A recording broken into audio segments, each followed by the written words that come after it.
Bueno, la discusión económica muchas veces transita el mismo carril. Y la verdad que esta crisis es una crisis diferente, una crisis de un tipo inédito que puso a todo el planeta en una situación de incertidumbre inédita, por lo menos desde que estamos así de globalizados. En todos los lugares se cayó la actividad económica, se sintió el impacto del virus, se sintió el impacto de las cuarentenas, y al principio, yo me acuerdo allá por marzo, abril, nos ilusionábamos con que podía salir mejor el planeta de esta situación. Los números indican que no, que todo lo contrario, que estamos más desiguales, que los ricos se hicieron más ricos, los pobres se hicieron más pobres. Ante una clase de crisis diferente, una crisis de otro tipo, me pareció interesante escuchar otras ideas. Lo que vas a escuchar ahora acá, y en un ratito te voy a contar de una carta, atención, una carta que le mandó hoy el presidente de la Nación a Angela Merkel, a la canciller alemana. Pero lo que vas a escuchar hoy acá son otras ideas. Estos economistas que invité, no los ves en televisión todas las noches, ni son de los que gritan, ni son de los que les pagan las grandes empresas como consultores. Pero me parece súper interesante que los escuchemos. Está con nosotros Candelaria Boto, que es economista, es docente, es investigadora y es miembro de Ecofeminita, una agrupación de mujeres con mucha impronta económica, pero también de otras profesiones, otras ciencias sociales. Está a su lado Claudio Katz, que es docente, investigador del CONICET, es miembro del EDI, de Economistas de Izquierda, lugar donde lo conocí hace ya 20 años. Y está con nosotros también Daniel Kotzer. Daniel Kotzer fue el representante de la Organización Internacional del Trabajo en Asia durante estos últimos años, así que recién vuelve al país, pero es el tipo que inventó los planes jefes y jefas de hogar. Allá por la anterior gran crisis que tuvimos, bueno, él era funcionario del Ministerio de Trabajo, no hizo mucha bambolla en ese momento, pero es el que se le ocurrió la idea. Empiezo por vos, Cande. ¿Crees que puede servirnos este momento para disparar alguna idea nueva sobre cómo manejar las crisis? Bueno, creo que sin lugar a dudas había debates más abiertos por ahí en abril, cuando estaba más en jaque todo el tema de cómo se iba a salir de esta crisis y también qué ponía en evidencia esta crisis, porque hizo más evidente y de hecho quedaron bajo normativa cuáles eran los trabajos esenciales, ¿no? Cuáles son los trabajos necesarios para reproducirnos y que no pueden frenar en ningún contexto y de ninguna manera. En ese sentido, creo que es importante pensar estas claves a la hora de pensar cómo salir la crisis. Y desde Ecofeminita vemos con cierta preocupación que no se traslada eso en el presupuesto de 2021, porque es un presupuesto que se para en el motorizar la economía en la obra pública y, bueno, sin cuarto IFE, bueno, va a tener efectos esto en sentidos de género, ¿no? Pongámoslo en términos concretos. El otro día me impactó cuando se empezó a discutir el aborto en diputados. Las mujeres hacen algo que es criar a los chicos y sostener los hogares por los cuales nadie le paga. ¿Lo que ustedes imaginan es un contexto en el cual esto cambie? Bueno, la idea, y en lo que se está trabajando desde el gobierno también, es trabajar en un sistema integral de cuidados. Es decir, pensar cómo el Estado tiene que garantizar el cuidado como un derecho de las personas y que esto libere el tiempo de las mujeres que puedan ir a dedicar a ser parte de la población económicamente activa, a formarse y a tener tiempo libre, ¿no? Entonces, estos debates que venimos teniendo ya desde cada paro internacional de mujeres lesbianas, travestis y trans, bueno, tienen que estar en el foco de lo que se viene, no solo pensando como, bueno, si tenemos que pensar en cómo conseguir más ingresos fiscales, que era un poco lo que vos traías antes, digo, cómo se va a financiar esto, sino también, bueno, una vez que tenemos esa recaudación, ¿en qué la vamos a usar? Dani, ¿se puede financiar esto o es una utopía? Yo creo que siempre se puede financiar y creo que, como decía el ministro Guzmán, la sustentabilidad macroeconómica depende también de mantener una tasa de imposición y una recaudación razonable. Y siempre que uno piense en actividades domésticas, en actividades que se van a generar con efectos multiplicadores dentro de la economía, y uno lo puede recaudar porque los estados tienen el señoraje, que es la capacidad de emitir dinero y poder utilizarlo dentro de la economía doméstica. Lo que marcó la OIT, Daniel, es que los sueldos están hechos torta en toda Latinoamérica, en todo el mundo, pero especialmente en Latinoamérica. ¿Hay que subirlos? En realidad es así. Nosotros consideramos de que no hay otra alternativa que no sea la recuperación a partir de políticas salariales dinámicas, de políticas salariales eficientes y que puedan llevar adelante una dinamización del mercado interno. ¿Y cómo pueden, Claudio Katz, buenas noches, pagar mejores sueldos, por ejemplo, no sé, de pymes que no pueden pagar ni el aguinaldo? Mira, el gran condicionante de la Argentina es la deuda, sigue siendo la deuda. Ese es el gran problema que seguimos afrontando en un escenario social dramático. Se han pospuesto parte de los pagos con el canje, pero eso no distendió el mercado financiero, como vimos en las corridas cambiarias de los últimos meses. Y el gran punto ahora es la negociación con el FMI.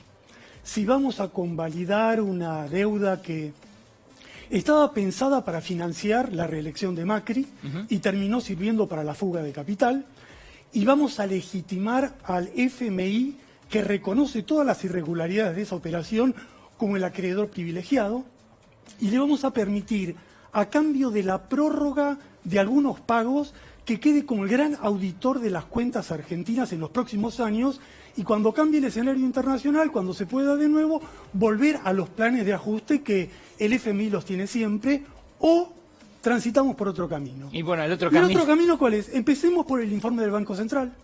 ¿Por qué no volvemos al informe del Banco Central que determinó cómo el dinero prestado por el FMI y otros préstamos se dilapidó en fuga de capital con nombre, apellido de individuos y empresas que lo hicieron? Y entonces, ¿por qué no decimos, recuperemos eso y discutamos con el FMI de esa forma? Que el pago quede condicionado a la recuperación de esos fondos. Hubo una carta de los senadores oficialistas que dijeron, bueno, ¿por qué no hacemos una investigación internacional de dónde ese dinero se fugó en los paraísos fiscales? Que se arme una comisión del Congreso, que se abra esa comisión, formemos una corriente de opinión y que paguen la deuda los que se beneficiaron con la deuda. Da la sensación, Cande, que no es este el camino que está siguiendo el gobierno. ¿Para vos se puede seguir o es algo demasiado audaz? Yo creo, me pongo más reformista en este sentido, me parece un ideal, pero creo que está muy claro, sobre todo desde mediados de septiembre, con lo que fueron los golpes de los mercados y demás, que Guzmán tiende hacia la sostenibilidad fiscal. Ahora, hablar de sostenibilidad fiscal no necesariamente habla de reducir el gasto público, sino que en todo caso tenemos que correr la discusión a cómo aumentar esos ingresos fiscales y cómo hacer una reforma impositiva que pueda ser más progresiva para generar una sociedad que sea mejor para todos y todas. Bueno, pero es cierto que el gendarme del fondo va a estar presente durante mucho tiempo. ¿Se puede convivir y crecer para vos igual? Bueno, incluso el FMI, no quiero caer en el cuento de que es distinto, porque no creo que sea distinto, pero sí el contexto internacional es completamente distinto. Entonces tenés un Fondo Monetario Internacional que habla de aumentar el impuesto a los más ricos, tenés un Fondo Monetario Internacional que habla de gravar más fuerte a las empresas que más ganaron, porque también la pandemia profundizó mucho las desigualdades, hizo que las empresas tecnológicas crecieran muchísimo y el resto quedaran rezagadas. Entonces hay una reforma impositiva que no se está discutiendo acá, sino que se está discutiendo en todo el mundo y que es necesaria para la sostenibilidad. Miren este dato, ahora quiero escucharte vos también sobre el fondo, pero miren este dato de Argentina en relación al Fondo Monetario ahora. ¿Sabías que lo que le debe Argentina al fondo es lo mismo que lo que le deben los 5 países que le siguen juntos? Mirá lo que es esto. Argentina debe esos 45 mil millones de dólares, 45 mil y pico, porque ese pico es los intereses del año pasado. En realidad desembolsaron 44 mil hasta ahora nada más. Y fíjate lo que deben los siguientes: Egipto, Ucrania, Pakistán, Grecia y Sudáfrica. Todos esos juntos le deben lo mismo que Argentina. Así nos dejó Mauricio Macri. ¿Para vos, Daniel, se puede convivir con el fondo y sacar cosas como en su momento ustedes sacaron el plan Jefas y Jefes? Yo creo que no hay elementos en el contexto internacional que nos hagan presagiar que va a haber un cambio significativo de actitud del fondo. Ninguno de los países que integran el directorio con capacidad de voto y veto, algunos de ellos, ha cambiado de manera significativa su signo político. si bien es cierto que los técnicos pueden haber tenido un cambio y que la crisis puede generar algunos cambios en las visiones y aparece la necesidad de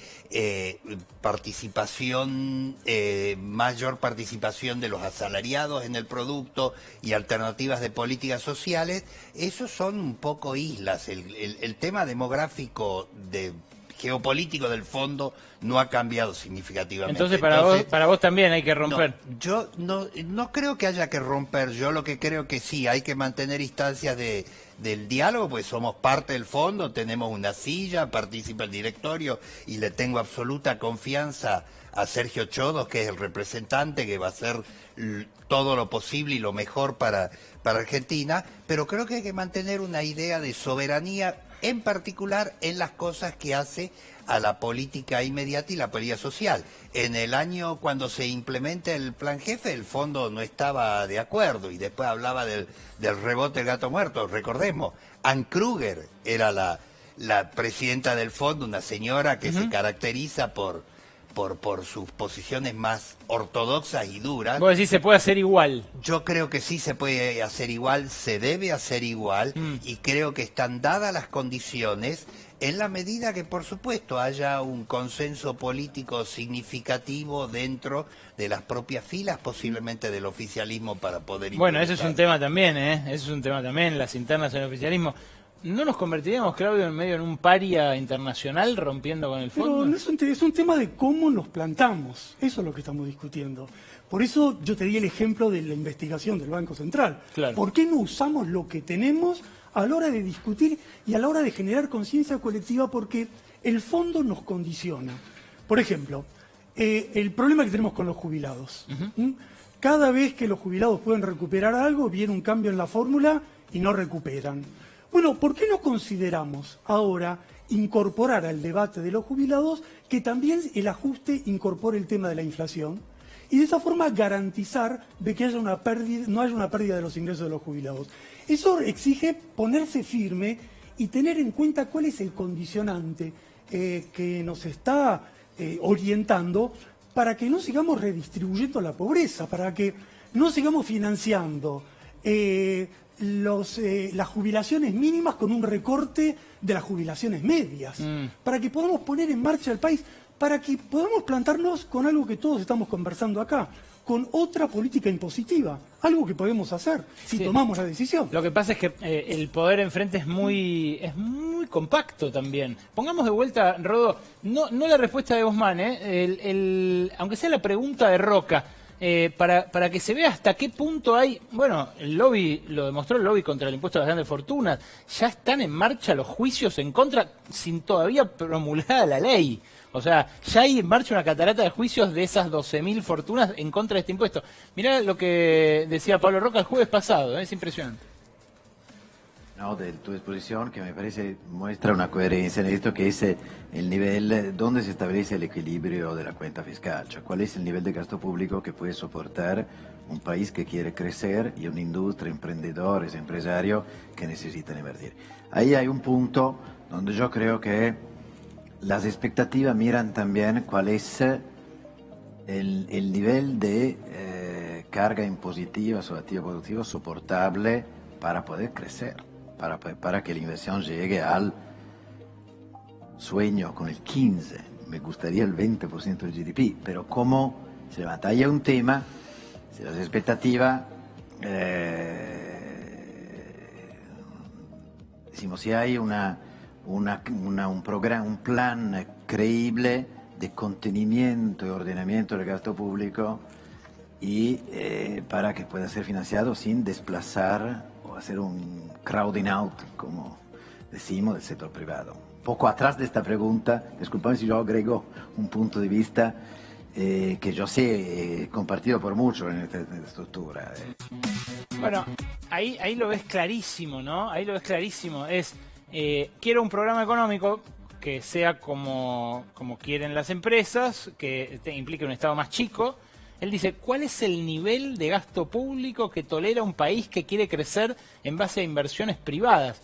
¿Es eso quizás lo que hay que cuestionarse? Yo creo que también, es lógico que él esté hablando de eso porque a él lo afecta ese impuesto. También hay una cuestión y un debate y una disputa a dar en el sentido común y en una idea de los impuestos dentro de América Latina como si fuese un robo del Estado y no pensar en justamente cómo, sobre todo ahora después de la pandemia, ¿no? Cómo el Estado fue el que salió a salvar con el ATP, con el IFE, con el ATP todos los meses y con 3 IFE nada más. Por eso también hay que decirlo. Hubo una ayuda mucho más fuerte hacia las empresas que hacia las personas que se quedaron sin laburo. Entonces, hay que empezar a darse cuenta de que si queremos una estructura impositiva que grave más fuerte a los más ricos para que pueda presionar menos a los sectores medios, es lo que necesitamos para poder garantizar derechos. Bueno, ahí, Daniel, lo que operó es un cambio en la composición de los trabajadores que parece que el gobierno no tomó nota, ¿no? Porque priorizó ese asalariado, si querés, de la posguerra, que está en blanco, que cobra aguinaldo, vacaciones y qué sé yo, y se olvidó de millones de personas, incluso esperaba pagar 3 millones de IFE, terminó pagando 9 millones. Yo, en principio, estaría de acuerdo en que, por la característica de esta crisis, apuntar a ese trabajador, como vos decís, posguerra, el trabajador más tradicional, era razonable. ¿Por qué? Porque esta crisis fue una crisis que se origina inicialmente como crisis de oferta y después genera crisis de demanda. Entonces, si vos forzás a cerrar y después querés recuperar la producción, aquí hubo una tensión muy fuerte y lo discutimos mucho dentro de la propia OIT en su momento, con los colegas que planteaban, bueno, hagamos un seguro de desempleo universal, que las empresas hagan lo que quieran, despidan a la gente, y estábamos los que planteábamos, bueno, pero si las empresas despiden a la gente sin ningún tipo de restricción, porque hay un seguro de desempleo universal, después restituir la capacidad productiva de la empresa va a ser más difícil, porque tenés que salir a contratar gente vuelta. Y acá necesitamos que el día que ya se puede ir abriendo conforme las condiciones sanitarias, se pueda volver a producir. Entonces, yo creo que como principio, te diría, rector de intervenciones de políticas públicas, hay que subsidiar gente y no empresas. Pero en este caso, de algún modo, subsidiando a través de las empresas o mediando con las empresas. Y hay una taxonomía múltiple de subsidios a los salarios. Nosotros estudiamos 40 países del mundo y algunos son a través de la empresa, algunos son ex ante, otros ex post, otro en función de la nómina salarial, otro en función de la preventa. Hay una taxonomía muy amplia y todas más o menos funcionan cuando el objetivo es mantener la empresa atenta, lista, para poder volver a producir cuando se pueda levantar de vuelta la llave. Otra frase que no vas a escuchar en general en televisión: pensaba lo contrario, pero me convenciste. Claudio, ¿vos qué pensás? Mira, yo creo que el tema que estamos todos acá conversando es de dónde salen los recursos para todo esto. ¿Quién ¿no? paga la crisis? ¿Quién paga la crisis? Y la nota positiva es que el impuesto a las ganancias salió, porque finalmente estamos dando tantas vueltas y todos los fantasmas que había sobre que iba a penalizar a la clase media, que iba a desincentivar la inversión, finalmente hubo una presión, se logró, y la pregunta es ¿por qué no seguir avanzando? ¿Por qué no seguir avanzando en una estructura impositiva como la Argentina, donde el grueso de los gravámenes son al IVA, donde los trabajadores pagan más por impuesto a las ganancias que los generadores de ganancias, donde creo que somos el 5º país en el ranking mundial de evasión? Es decir, hay un margen, creo yo, como para imponer una agenda donde, frente a la idea de la derecha de hacer un ajuste, de introducir una mega devaluación, bueno, podemos avanzar en otro proceso, en otro camino, que es un camino de redistribución del ingreso. Y te diría, volviendo a temas que parecen disipados, por ejemplo, ¿por qué no volver a hablar de Vicentín? ¿No? ¿Y por qué no volver a recuperar la idea que hay que expropiar Vicentín? ¿Por qué lo digo? Porque pasó un año y la empresa está al borde de la quiebra. Sí, claro. Pasó un año y no va a tener con qué devolver al Banco Nación ni con qué devolver a muchos acreedores. Iban a liquidar los activos y los responsables de lo que pasó. De hecho, perdón, estamos asistiendo en tiempo real, a cielo abierto, así como asistimos al lobby de Paolo Roca por devaluación y por baja de impuestos, a una apretada fenomenal por parte de las grandes empresas exportadoras que le dicen no a un aumento que les cuesta centavos de su facturación a los trabajadores del aceite, que llevan ya una huelga de 6 días, una apretada al gobierno a través de esos trabajadores, porque a las empresas no les cuesta nada, los trabajadores ya dijeron que ante una señal aflojarían con esa huelga, que le cuesta $100 millones por día en exportaciones al país, y en el medio las empresas no ceden ni un centímetro. Entonces, eso también tiene que ver con lo que vos decís. Y es importante ¿para qué? Para que tengamos el control sobre los dólares, los famosos dólares que Argentina no fabrica y que necesitamos frente a cada crisis. Bueno, no logramos manejarlos más si tenemos una empresa testigo del comercio exterior que negocie de Estado a Estado. ¿Cande? No, a mí lo que me da miedo es que pase esta situación tan excepcional que vivimos y que todo siga igual. Entonces me parece que es importante reforzar la idea de no pensar la economía en términos tan tradicionales. El IFE también funcionó para trabajadores. La informalidad, esos 9 millones de personas no son personas desempleadas, sino que trabajan en el sector informal y gran parte son trabajadoras de casas particulares. Entonces me parece que pensar cómo salir de la crisis tiene que incluir justamente a estas trabajadoras y al conjunto del pueblo trabajador. Les agradezco muchísimo, fue realmente enriquecedor recibirlos. Gracias por venir a Brotes Verdes a los tres. Claudio Katz, Candelaria Boto, Daniel Kotzer, esta noche aquí. En serio, se han escuchado otras voces.